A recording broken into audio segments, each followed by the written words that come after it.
All right, hello, lovely Tank here, aka your mama on a mission, and I am in the car. I'm at soccer practice, and just waiting. And I thought, I'm gonna read my chapter now. So I'm holding the phone and holding the book, and it's real life. So, and I'm also holding the camera. So every now and then I'm gonna look at myself because I don't know, my hand could be shifted and da, da, da, da.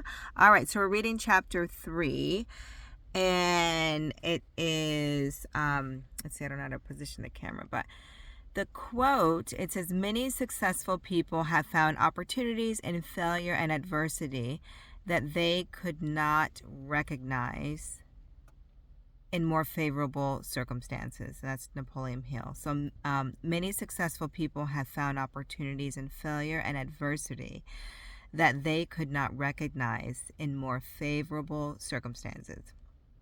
So what that means is that sometimes it isn't until adversity hits or that there's challenge that you're able to really see opportunities.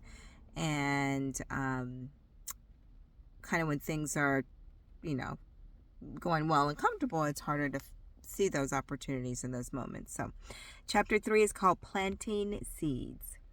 Rapid knocking woke Greg from a sound sleep the next morning.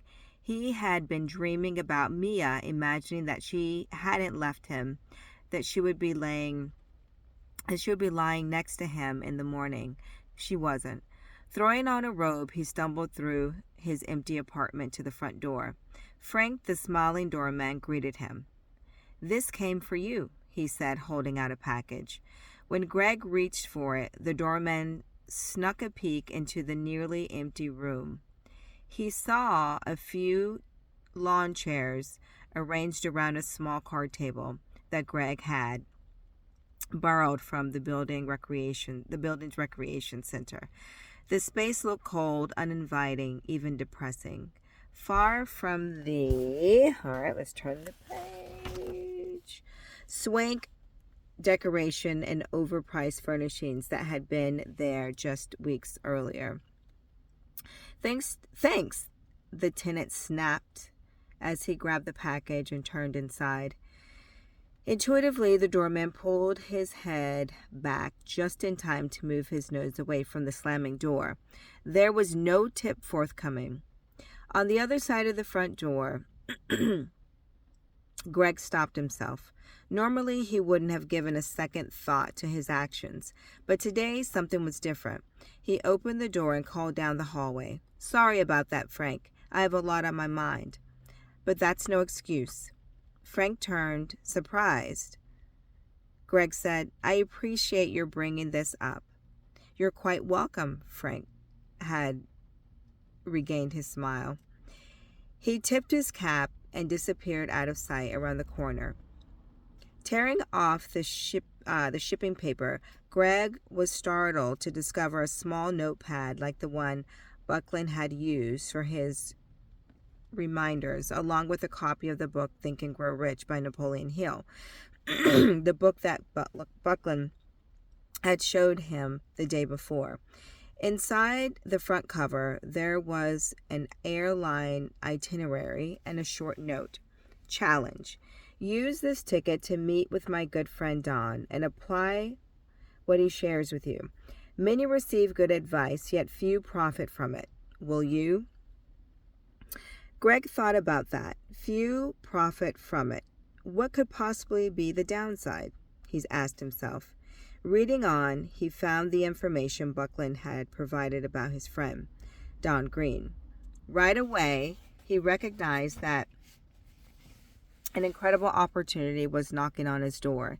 Immediately, he called his office, cleared his schedule, which didn't take long, and packed his bag. He couldn't believe Jonathan Buckland had actually sent an airline ticket to visit a colleague after just meeting him once. This was one gift he wanted to be sure he appreciated. Just as he reached his door to leave for the airport, his telephone rang. The rarely used home phone, not his cell phone. With a sigh, he turned to answer it. "Hello," he said. "Greg, it's David." Those three words conjured up in Greg's mind a lifetime of memories, many of them wonderful images of family, youth, and friendship, but others more recent memories of pain, disappointment, heartache, and even disgust. He wanted to hang up the phone and leave, pretending he had not even answered, but he knew he could not. Holding the receiver to his ear, he did not respond at first. "It's David," the caller repeated, somewhat aggressively. "Hi, Dave. You're catching me at a bad time. I'm running out to the airport."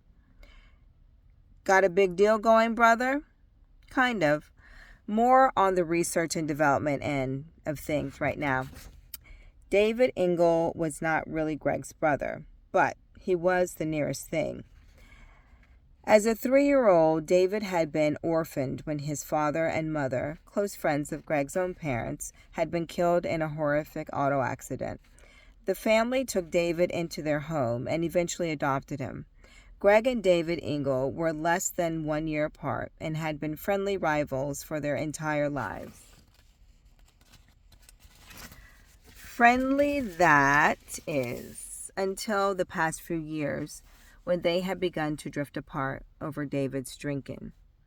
"Well, aren't we on the cutting edge, thinking outside of the box, my buddy, most likely to succeed at all that crap?"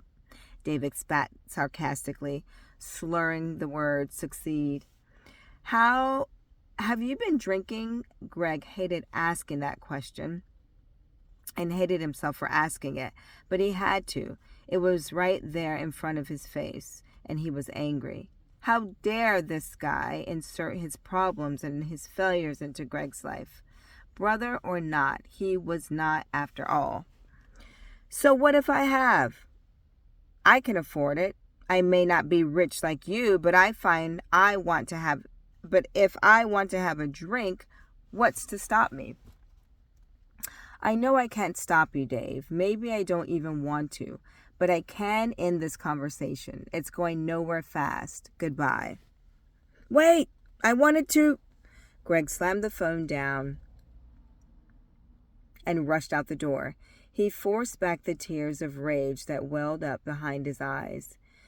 He would not let a pitiful drunk ruin his day or his life.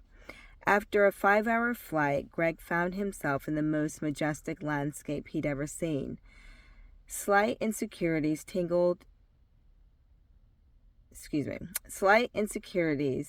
tinged his sense of wonder as he pulled up to the headquarters of the Napoleon Hill Foundation, the organization that protects and promotes the wisdom of Napoleon Hill, the author of Think and Grow Rich.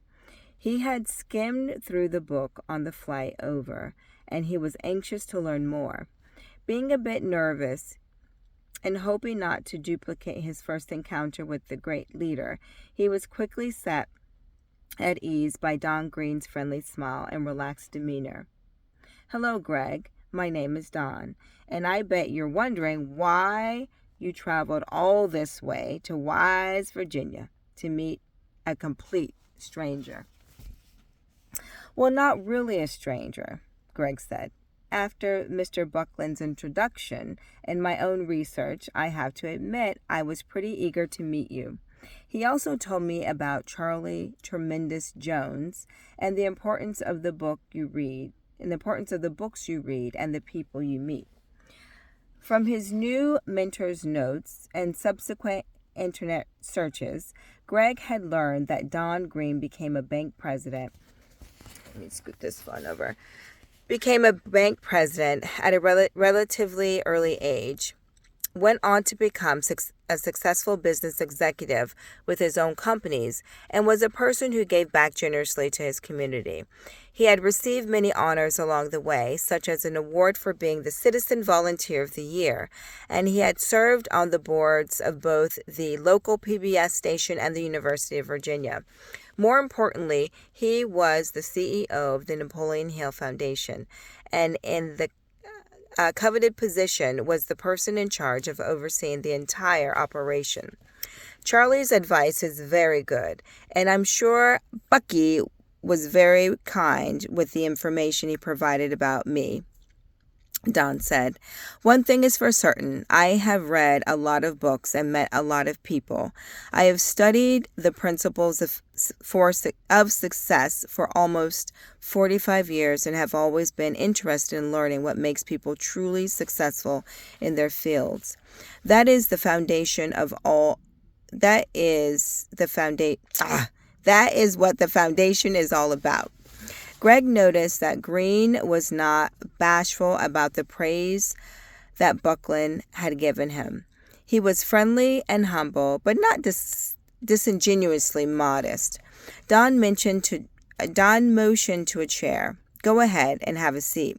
As they both sat down, the host continued, "You must have impressed the old walrus for him to send you all this way.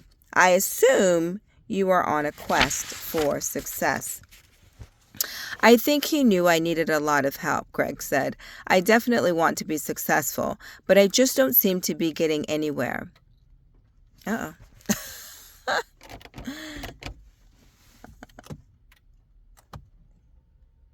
All right, hold tight. Don was thoughtful for a moment before responding. "I'd like to share with you one of the main reasons, and maybe the most important one, why only 5% of people attain success and why the rest fail to reach their potential." "That will be great because I want to become a millionaire." "Well, Greg, you might wake up one day and discover that, in fact, you have accumulated $1 million, yet in reality, you still may not have achieved success." Greg looked at his host, somewhat bewildered.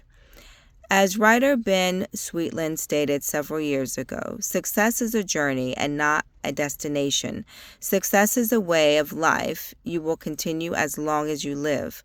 It is about discovering your ultimate purpose and pursuing it with everything you have and everything you do, Don Greene stated with great conviction. Let me read that again. As writer Ben Sweetland stated years ago, success is a journey and not a destination. Success is a way of life that you will continue as long as you live. It's about discovering your ultimate purpose and pursuing it with everything you have and everything you do, Don Greene stated with great conviction.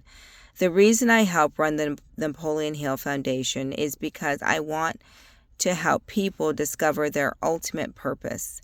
But the lesson I am talking about and want to share with you today is about never giving up, about having the courage not to quit even when you feel you have no other choice." Greg found himself physically pushing his body back into the chair in reaction to such a powerful statement. He remembered he had shared with Buckland his frustration and his thoughts about giving up. "I am here for a reason. I must pay attention," he prodded himself. Greene noticed the young man squirming. Realizing he must have hit a nerve, he continued in a more reassuring manner. "I see you have Think and Grow Rich in your hand. Let me tell you about the history of that book. It was first published in 1937 and has sold many millions of copies around the world. It has more life-changing lessons in it than any other book I've read, but the lessons of never giving up is one of the most important. I think you'll like this book, Greg, and it may help even you find some answers, or, even better, inspire you to ask new questions. In the first chapter, Hill tells the story of R.U. Darby, Darby, who learned a very costly lesson that changed him for the rest of his life. Darby did what many people do. He quit when he felt overtaken by temporary defeat. Napoleon Hill knew that every one of us is guilty of this mistake at one time or another. Greg vaguely remembered something about the story from his brief look at the book. Now he pulled himself upright to write in his notepad. The most common cause of failure is quitting. Pleased to see his visitor taking notes, Greene continued. Darby's uncle had been struck by gold fever. He traveled west to get rich in the mining business. this would be prospector This would-be prospector had many more hopes than solutions, you see, because he had not invested the time to learn how to do what he wanted to accomplish. He just wanted to find gold. He had not studied mining or learned from others about the proper way to mine, or even the travails, travails of mining. See, the interesting thing when you're reading, I don't know about you guys, but when you're reading, like, I literally have 50 thoughts going through my mind as I'm looking at the word and thinking about what it means to me, and thinking about, is the car going to cut off? Is the battery going to die? All these things while I'm reading. So I apologize. Not the most fluid reading tonight. So let's start again. He just wanted to find gold. He had not studied mining or learned from others about the proper way to mine, or even the travails of mining. He simply staked a claim and went to work with his pick and shovel. Greg sat quietly, consuming every word of the story. He realized to his surprise that his usual internal dialogue of self-absorbed chatter had abated to a great degree. He was not thinking of Mia or David or his business worries or any other problem. Instead, he was really listening. Fortunately, after weeks of manual labor, Darby's uncle was rewarded with the discovery of gold, and lots of it. While it was a good problem to have, he quickly realized that he really wasn't prepared. He needed machinery to remove the enormous amounts of heavy rock and dirt that covered the shining ore. Understanding that machinery costs money that he didn't have, he carefully covered up the mine and traveled back to his home in Williamsburg, Maryland. He loudly proclaimed his great discovery and boasted of the tremendous wealth of gold that lay in the ground just waiting for him to return. It didn't take long to persuade his family and his friends to invest towards the needed equipment. With money in hand, Darby's uncle invited his young protege to return with him to start digging for the promised treasure. When the first gold ore was retrieved, they excitedly shipped it to the smelter. Sure enough, it was high-quality ore and promised to be one of the richest gold discoveries in Colorado. Just a few more loads, and they would not only be able to repay their debts to their family and friends, but would have plenty of money to spare. Darby and his uncle were convinced that they were about to make a huge fortune from their gold mine. Then tragedy struck. The gold simply disappeared. Just when their hopes were at their highest, the Darbys were crushed to reach the end of the rainbow. The proverbial pot of gold was no longer there.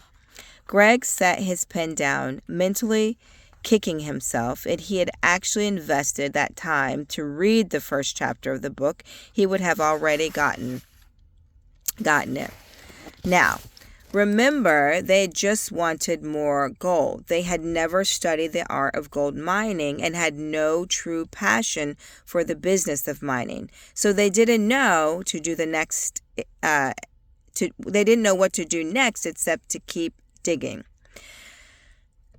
With their impatience and lack of knowledge, it wasn't long before they became totally frustrated and disillusioned. They had experienced instant success and lost patience when the job became more difficult. They kept digging but found no more ore. It wasn't long before their dissatisfaction got the best of them, and they decided to quit. Green paused to take a sip of water. Greg leaned forward so as not to miss a word of the story. Discouraged and defeated, Darby and his uncle sold both their mine and their equipment to a local junkman.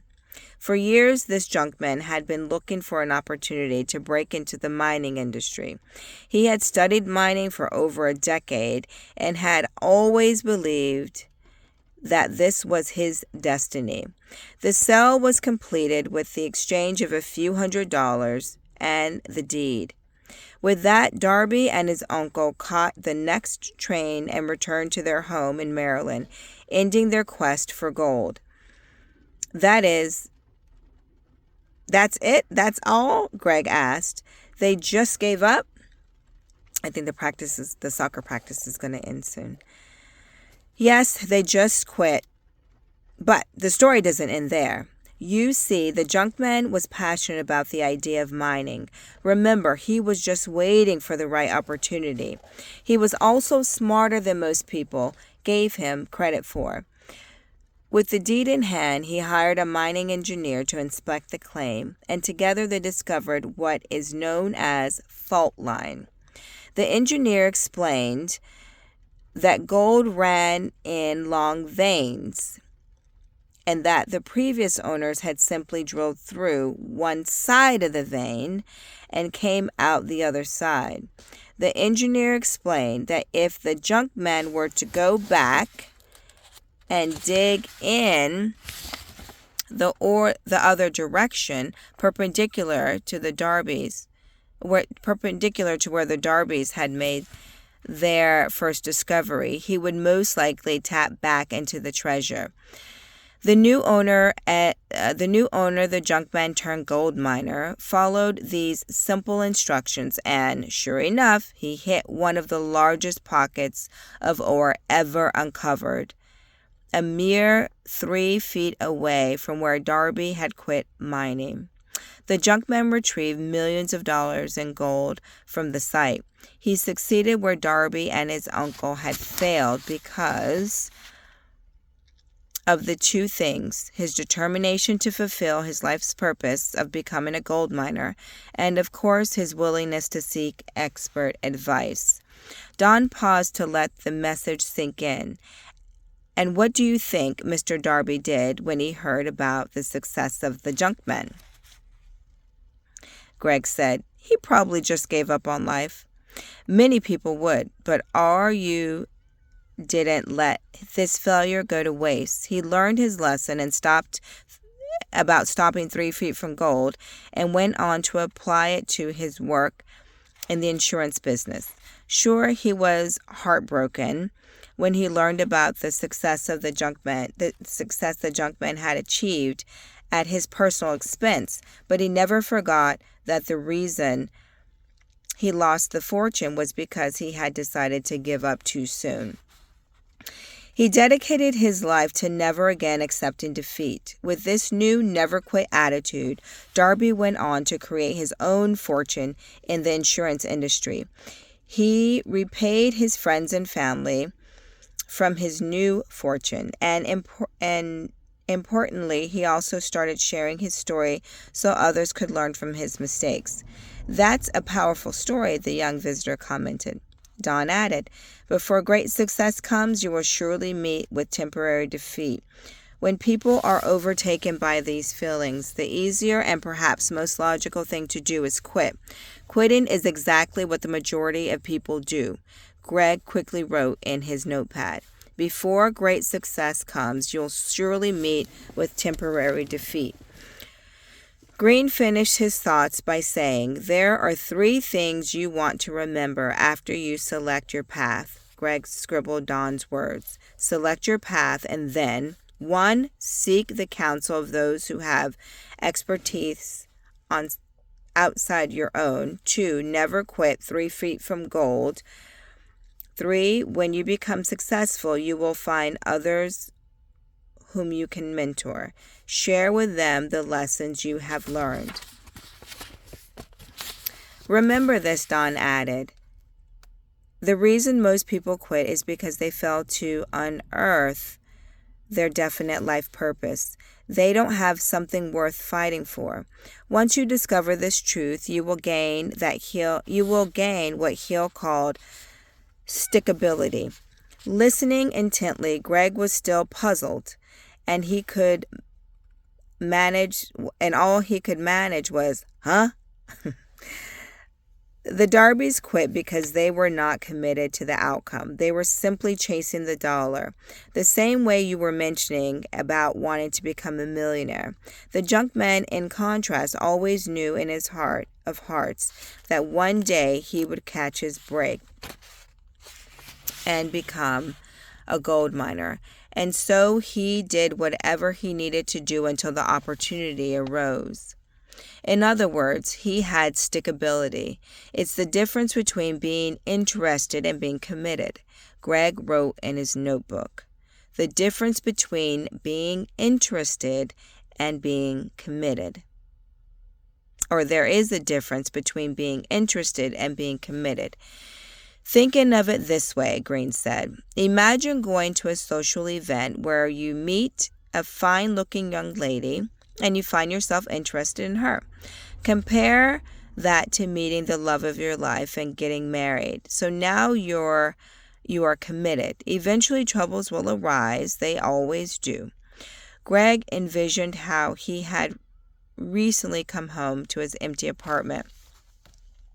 When times get tough, you may run from the situation or, as in this case, from the person you are merely interested in. Whereas with a marriage or a more committed situation, you are more likely to seek a resolution and stick it out because you are dedicated to the relationship. Boy, can I relate to that, Greg injected. The Darbys quit at the first sign of struggle because they had no passion for the business. The Junkman, on the other hand, loved his life, was committed to finding the opportunity to become a gold miner, and was eventually rewarded for sticking with his vision. Writing in his book, Greg added a new powerful message with one word in giant bold print. To succeed, you must have stickability. All right, we finished. This was a longer one. Holy smokies. All right, so the next quote for the next chapter, which is chapter 4, is neglecting to broaden their view has kept some people doing one thing all their lives. So neglecting to broaden their view has kept some people doing one thing all their lives. That's Napoleon Hill. All right. I hope you enjoyed this. And I was having all kinds of thoughts while I was reading it. But the things that stick out to me are stickability and do not quit when you face adversity. And be committed to the process. Be committed not to the dollar, but be committed to the process. All right. Thank you. Bye-bye.